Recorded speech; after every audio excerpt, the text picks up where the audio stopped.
kooxda wadajirka baabuurta Turkiga ee loo soo gaabiyo TOG ayaa ku dhawaaqday in xafiiska hanti maskaxeedka midowga Yurub ee loo soo gaabiyo EUIBO uu ogolaaday codsigeeda diiwaangelinta nashqadda baabuurta cusub ee Turkiga.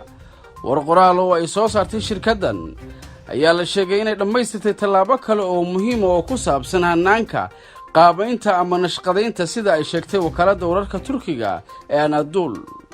xuquuqda diiwaangelinta waxaa sharci ama ansax u noqon doonaa 4 sano ee soo socota muddadaas oo nashqadaynta baabuurta nooca TOG ay mamnuuc ka noqon doonto inay koobigarayaan gebi ahaan ama qayb ka mid ah shirkadaha kale ee dunidu.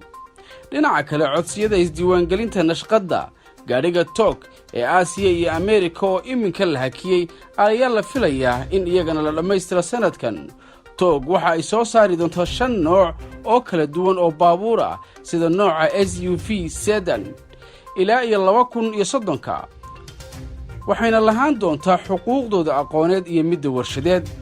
qiimaha warshadda baabuurtan samayn doonta ayaa la filayaa inuu gaaro 22 bilyan oo lacagta liirada ah ee dalka Turkiga oo u dhiganta 3.7 bilyan oo dollar.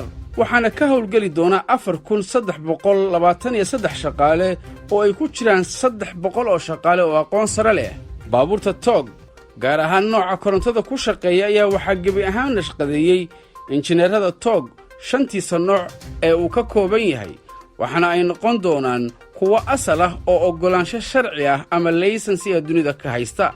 baabuurtan ayaa leh tayo sare, raaxo cimri dheer iyo badqab. baabuurtan ayaa ah 100% Turki dhinaca qalabka iyo farsamada iyo nashqadda, waxayna sidoo kale xukuumadda Turkiga ku taageeri doontaa dhimista cashuurta iyo dhiirigelinta. Economic powerhouse. Turkey is no more the marketplace of new technologies. Turkey will soon become a country which develops, produces, and exports new technologies to the whole world. We possess this power, will, technical knowledge, and the manpower, provided we trust in ourselves, provided we believe in ourselves. A